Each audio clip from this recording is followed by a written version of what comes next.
You're listening to Film Slice Podcast, where we review movies. Yay! Hey team, Angus Stricken here, and welcome to the Film Slice Podcast. I'm joined, as always, by my co-host, Kane Diggly Diddly Doo Kane Dogs, and Brodily Doo Bro Dandy Meister. Steven's fine. Steven's fine. G'day, Steven. Sorry, I messed up your name so horribly badly. Stefan.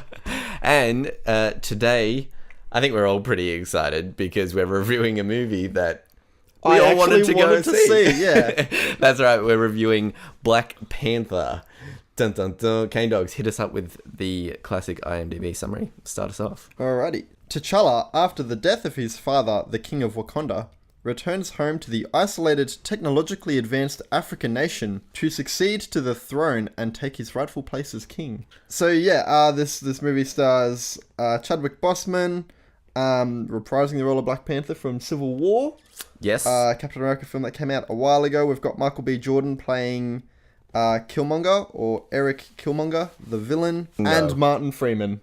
Back to you. Yeah. Back to me. All right. Thanks, Kane Dogs. Back to you for our famous segment. Oh, yeah. When did you see the movie? What did you think? Do you like the movie? None of the shit. Yay! It really wasn't. That's it. Kane Dogs, when did you see the movie and what did you think? Okay, so I saw the movie with the GF yesterday at the 12 o'clock session. And then again, because I came out of that theatre with a text from another friend asking me if I'd see the movie with them that night. So I saw it yesterday at 12 o'clock and then again yesterday at 9 o'clock. Nice one. And what did you think? Really liked it.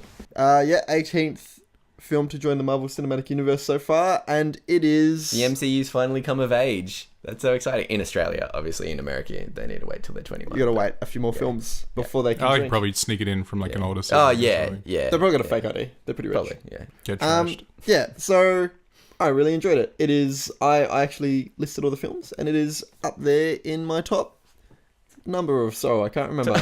I'll go through the list later. 18. It's in the top 18. Definitely up there. Nice one. Broadman, when did you see the movie? What did you think? Steve Mann saw it opening day on Thursday Dales Very at nice. 3 p.m. with about only 19 other people, which I thought was interesting.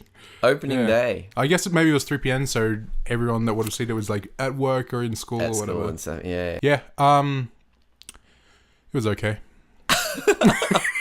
Has to be expected from a Marvel film, I suppose. That's it. Well, Angus, what did you think of Angus, the movie? Angus, when did you see the movie? Well, I saw it the day before it came out. Yeah, an Wednesday. Advanced screening. Are you sure you saw the right movie?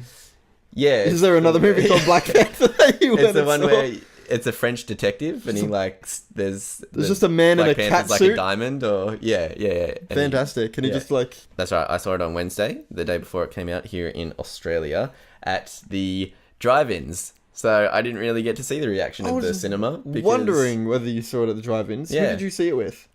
My GF. So- It was Valentine's Day. I was going to say, to clarify, for Valentine's Day, you got to go and see Black Panther at the drive-in. Yeah, she took me to see Black Panther at the drive-in. Well, I also did fun things. Nice so... Well, it's not a competition, but if it was, I'd win. So it wasn't all happy that I did have to change a tire. We did get a flat tire. Really? So that was a damn Fantastic. Actually, the only thing is you have to tune your radios to it, so the sound quality just depends on what car you bring. And the other problem that I did have right at the start, because it was one of the earlier movies going on at the drive-thru, obviously it's outside, so you need to wait for the sun to go down, and because we're right in the middle of summer at the moment, the sun stays up for quite a long time. Because they're like at 9 o'clock. First 15, 20 minutes of the movie, really hard to see because the projector wasn't strong enough. Oh, it's all really dark as and well. And it's really in the film, dark. Yeah. So that was a bit of a struggle. Potentially you've missed the first half of this movie. Yeah, I actually can't recall what happened in the first half. Yeah, if you're going to go see it at the drive-thru. Don't. Yeah, don't. I'll see a later session. And what did I think of the movie, you ask? Well, it was good. Would you recommend it, and who'd you recommend it to? If you don't care for action films, this or is Marvel films, this is one of them. If you're a bit sick of superhero movies, I understand that. 20 years of them coming out, like there's 5 movies a year at this point for the past decade. If you were suffering from superhero fatigue, yeah, definitely don't see this one because this is another one of those. I think there's a cream for that. Is there? Yeah. Yeah, like I think a lotion? it's called like... Fanboy's foot. Sure. No, that's another thing. That's another disease. Anybody, I'd recommend this to most people. If you're a bit sick of superhero films, maybe not. Other than that... let's talk about the cast and performances. Any standouts for you? Standout performance for me was actually Michael B. Jordan. Yeah. Really strong villain. And again, I'll get into this later, but one of the stronger villains of the MCU. Interesting take. Going into the superhero films, being a fan, what I'm getting fatigued with is the bad guy of these superhero flicks are always just a bad version of the good guy. So, for example, the bad guy in Iron Man 1 is a bad guy with an Iron Man suit. The bad guy in Ant-Man is a bad guy with the same abilities of Ant-Man. The bad guy in the Hulk is just, an evil Hulk. Yeah. The bad guy in Captain America is Red Skull, so I'm with the exact same powers of Captain America. And I'm getting a bit sick of the bad guy being... So, Black Panther, bad guy is completely different from Black Panther. He doesn't have any of the same abilities. No, so this is... Bad guy in this is They're evil from two completely different places. Bad guy in this is evil Black Panther. So, wait, what? So I watched the trailer knowing that, so I expected to hate the villain, which is why I think Michael B. Jordan did a great job. Because I actually really enjoyed this villain, knowing that he does not meet the criteria that I had set. I did think that the performance that Michael B. Jordan brought had enough depth to it that I didn't feel like he was just written in to be a villain. I felt like he was 50% of the character arc of this movie. Definitely. Which, we usually don't get. Yeah, so, definitely. I agree with Jordan. I really liked the villain storyline, and I kind of agreed with every choice that he made. Usually when you have these films with these villains, they're always just like, they're evil just for being evil. Just for the sake of it. Yeah, there's like, they just do things because evil. And this villain doesn't do that. I definitely agree with all of what you've said. I do want a special shout out to Andy Serkis for that amazing accent, which is so weird hearing an actual, accent. It's weird seeing Andy Serkis. It's well, yeah. I couldn't see it. The one thing that isn't CGI. When I saw it, I was like, "It's Gollum." Yeah, it's straight up Gollum.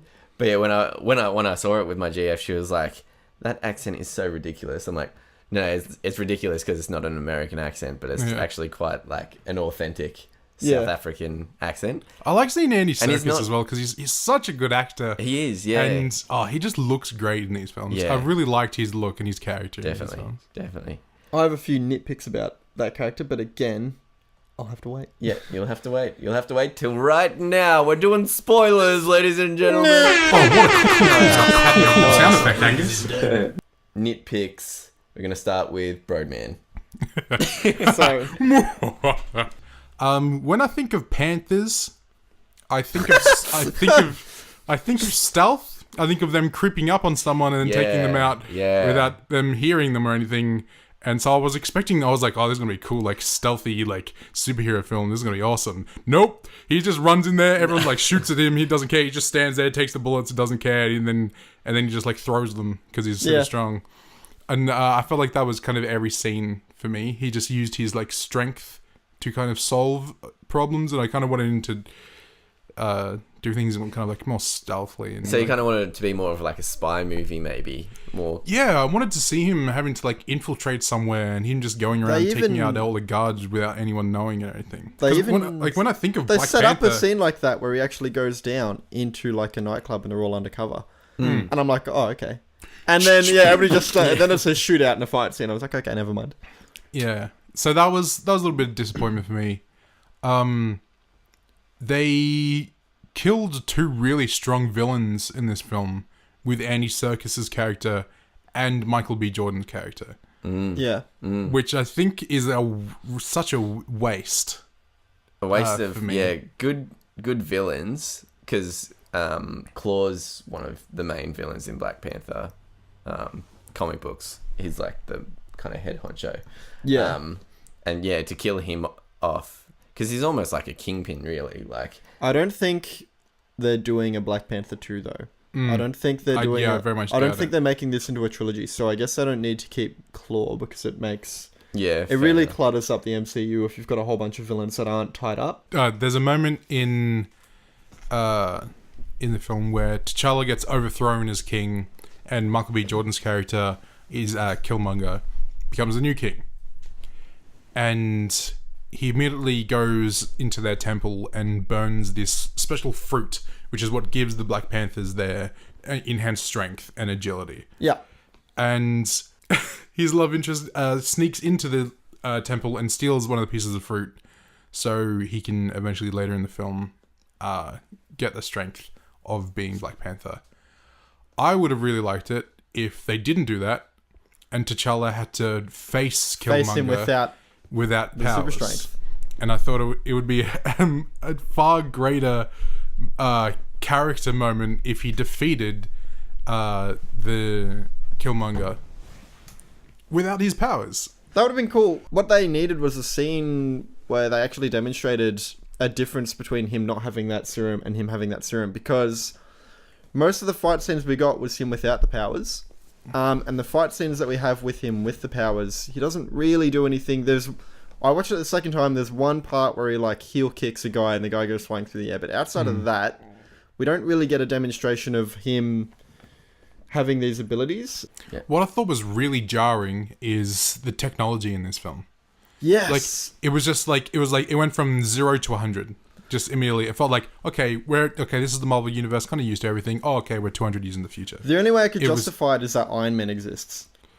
Yeah, even still though, it's still like, it's like a one exception, and they show you the entire process of him inventing this technology, right? And it's like, just Wakanda, they have any technology that I can even think of, they have it. You know, and it's just really weird for me. And I felt like anyone going to see this film that didn't know about Wakanda, didn't know about Black Panther, would have found that so confusing that there was such a split in what we're used to and then what we get in this film. It's sort of the big conundrum. I said the movie Kingsman, in Kingsman 2, they solved bullet to the head. In this film, they've solved bullet to the spinal cord in a night. And it's sort of, if you can cure a bullet to the spinal cord, then them throwing T'Challa off a cliff shouldn't be like, hey, let's go get him and cure him in a day. I guess we better go. I guess someone better go down there and get him. Yeah. Shoddy not. Yeah, but what I really didn't like, there's a very large fight scene at the end with like all 5 tribes in Wakanda, and it doesn't need to be in the film. It also feels like about 12 people. Yeah. There's even a moment where they give everyone an out. They're like, he hasn't been defeated and he hasn't been killed, which means you're not the true king. Yeah. The fight would have isn't been better. over. It would have been more tense for them to just say like, you're not king then. You have to go out and fight, and then for everybody to watch them fight, and for that fight to be brutal. Yeah, if all Killmonger needed to do is just, because like I felt like that was the bit where Killmonger's character didn't make sense to me. I feel like he's the kind of character who'd be like, okay, yeah, I need to end this fight, otherwise I'm not the true king. Yeah. It feels like he had that in like the inside. It's not really a moral code. I guess it might be. It's a code. It's not a moral code. But it is a code. It's a warrior's code. I need code. to finish this fight. And in order to be the true ruler of this place. Yeah, definitely. And he just doesn't do that. He just does a normal villain thing where it's like, everyone go kill him. He's like, no, I'm king now. And then they put this giant fight in with all of these tribes that have been living in harmony and for rhinos. Thousands of years. And 3 magic rhinos, which was my least favorite part of the entire film. I knew it would be. They concentrated on the technology in this place. The entire film. The entire film is about the hugely advanced technology, and then they have 3 magic rhinos that are trained for battle. And you can ride them and whistle them. They answer to a horn call, and they come. It's like fucking Lord of the Rings in this film. 3 rhinos come over the mountain on the 5th day and just ride in to the 5 tribes and just have no problem killing people. Gandalf on the back, just holding his staff up. I hated it so much. If there were robot rhinos, it would have been more consistent to the film. Oh my god, we've invented hover rhinos. We did it, everybody. I feel like, in a way, they probably bit off more than they can chew, I think. They tried to make the film about so many different things. And it's not that I would want there to be a sequel. I just don't think they needed to do everything. They didn't need to do all the 5 tribes clashing. They will come back in Infinity War. Oh yeah, they're all like I know that Black Panther will be back. Yeah, well, half the film is going to be based on Wakanda. So they could have saved it. They needed a scene to show, hey, this is Wakanda. We're technologically advanced, and then they straight up could have focused on, because there's so many elements to T'Challa becoming king in that. Like, I guess I'm moving slightly over to the positives now in that T'Challa. This movie is about him balancing the loss of his father emotionally, the pressure of becoming king and being a good man, and how those two things are really difficult to balance, and also being a warrior and the Black Panther, and then also kind of having a foot in the Avengers now, and balancing all of those things, and all of those aspects are, and a very, like, shoehorned in love interest. All of those things are enough to balance a movie without them now needing to do, like, 5 tribes arguing and stuff like that. If you took all of that and then you introduce Michael B. Jordan's character trying to take over the throne, you don't need someone else there to portray him. You don't need all that extra unease that they put in the film. It was just a bit too much. Like, in the first fight, how they have like their warriors on either side and then they keep closing in. Yeah. It would have been awesome if all 5 tribes were there and they were all like closing in right. It just would have been a way more dramatic ending to have that fight finished. And I know that we had enough, we had 2 challenge fights already, but this one would have had so much weight to it. And for we would have properly seen T'Challa fight for something more than what you're saying, Brody, is like he just went with everything. And the last fight, it would have been him actually fighting for something. And Michael G. Jordan... Michael G... You've done that twice now. Michael B. Jordan... Michael B. Jordan, if you had just one heartfelt moment with him before then about, like, look, this is what's happened in my life. I've grown up seeing repression everywhere, knowing that this place has existed and never done anything in my entire life. I'm not here because I'm a bad guy. I'm here because you need to be doing something, and you aren't. So I'm going to make you for everybody else that grew up like me. And if they had just that heartfelt moment, then that fight at the end where they're both fighting for something would have been so great, because your brain would root for both of them. Yeah.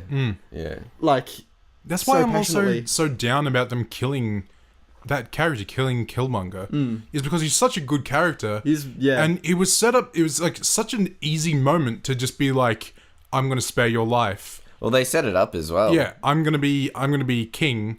And then he's gonna and he even has a line where it's like, be my consultant or some shit. Where he's like, I don't want to spend like the rest of my life in a prison. It would be cool if he was just like, I don't want you to be in a prison. I want you to be Black Panther with me or something. What I did want to point out, and I just think this is kind of funny, is this is the second Human Torch that Marvel has taken from Fox and turned into a cool Marvel character. So Captain America, Chris Evans, was originally over at Fox Studios as the Human Torch in the Fantastic Four movie. And Marvel hired him like 8 years later to be Captain America. And Michael B. Jordan was in the infamous Fan 4 stick made by Fox in 2011. Still haven't seen it. 2014, 15. Yeah. Don't see it, guys. I watched it. Spoiler alert, it's real bad. So don't see that. But he played the Human Torch and they took him. So I just kind of think it's funny that if Fox do another Fantastic Four movie, they won't because Disney own it, but if for some reason Fox do another Fantastic Four movie, keep an eye out for whoever's Human Torch, because he'll probably be fantastic in a Marvel movie to come out a whole bunch of movies later than the next that. 8 years, yeah. And we won't see Andy Serkis. Like, when I saw Andy Serkis in this film, and I was like, oh, this is cool.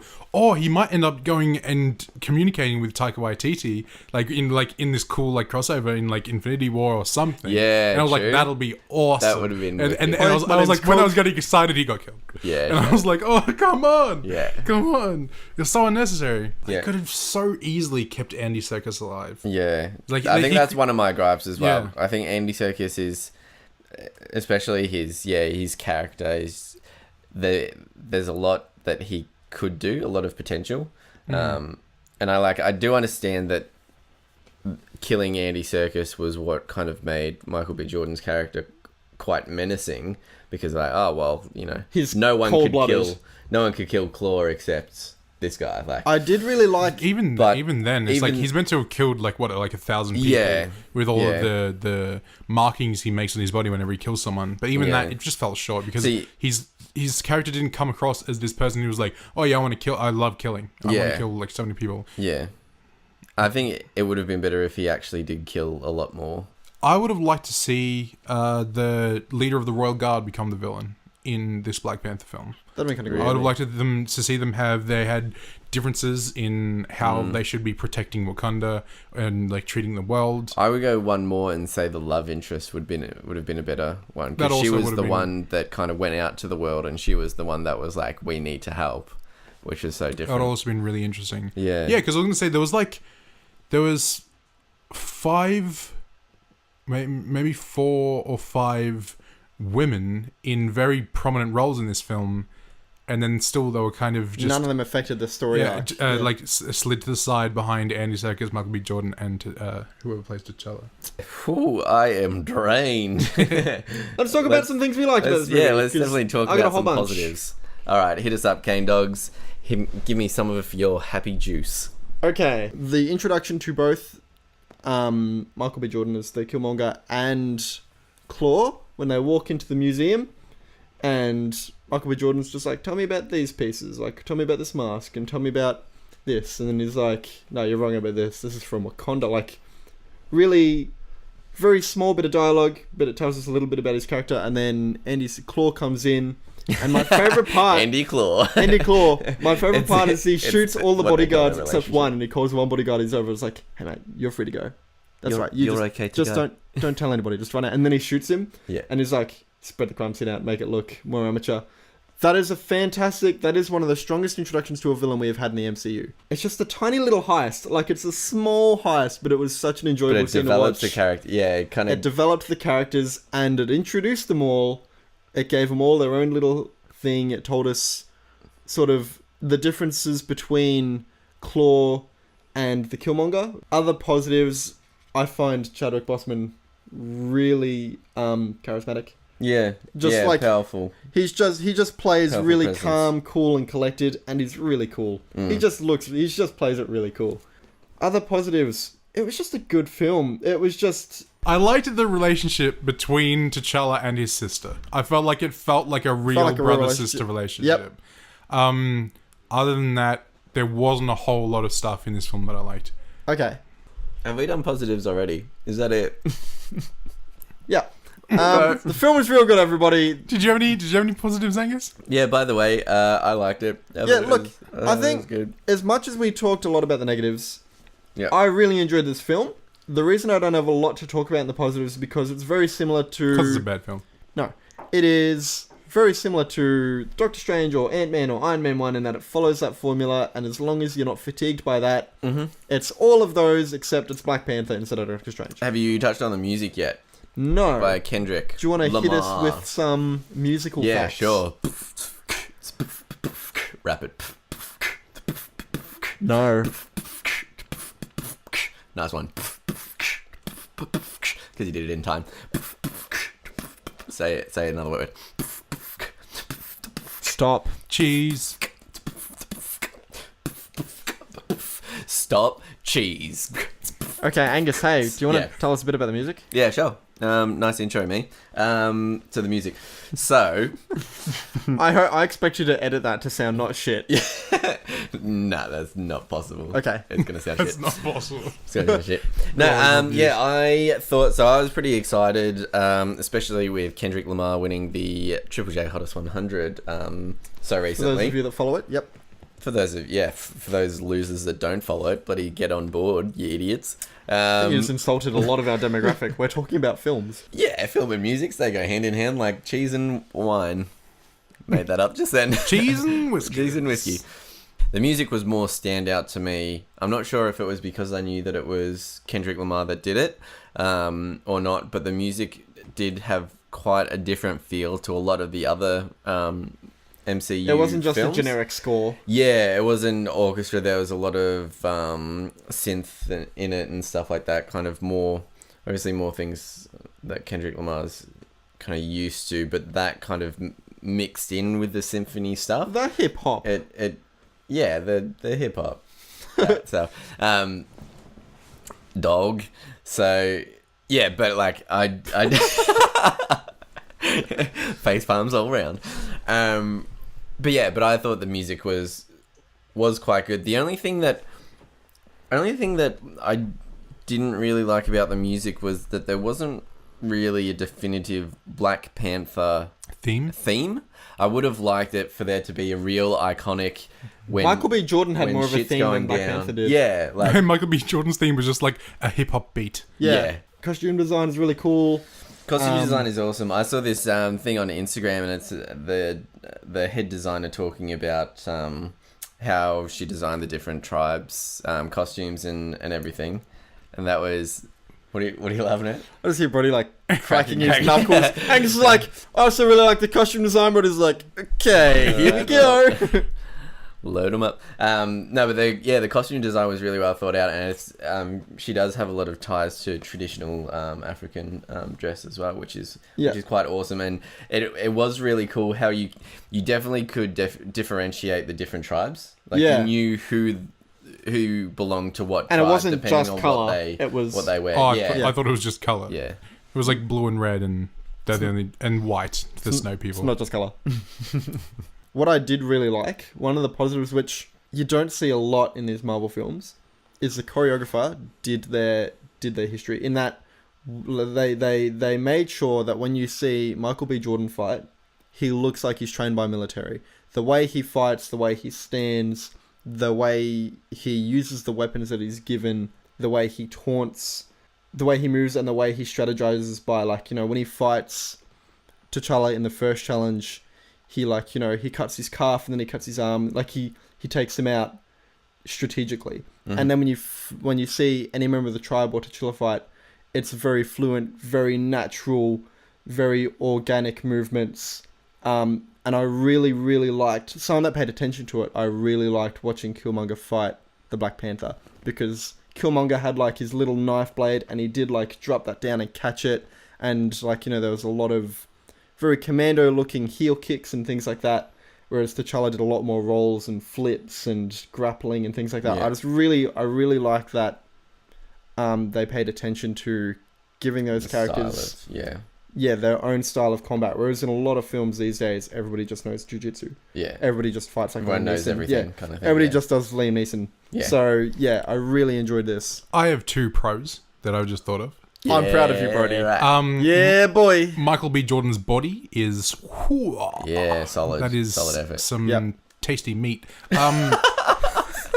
Yes. That and the village up in the mountains in the snow is one of like the most beautiful locations I've seen more about that place in any of the Marvel films. Touching on that tribe, I found it legitimately intimidating during that challenge when it was like, we will not challenge today. And then they come out and they're like doing the sort of the monkey noises. And that moment, even second time around, nearly gave me goosebumps. Yeah. It was so cool. Yeah. I really liked it. Is there anything else you want to touch on? I think I'm pretty happy with it. Look, we didn't talk too much about the positives in comparison to the negatives, but that is because it's sort of one of those films where if you watch the trailer and you enjoy the trailer, this movie is that. If you enjoyed most of the other Marvel films that have come out, you'll really enjoy this one. There are nitpicks and a lot of things. It holds up. It's a good film. I will say it's probably the film I've enjoyed the most since we've done this podcast. It's certainly the film I've looked forward to the most. Yeah. Oh, I really liked 3 Billboards. Yeah, that was pretty epic.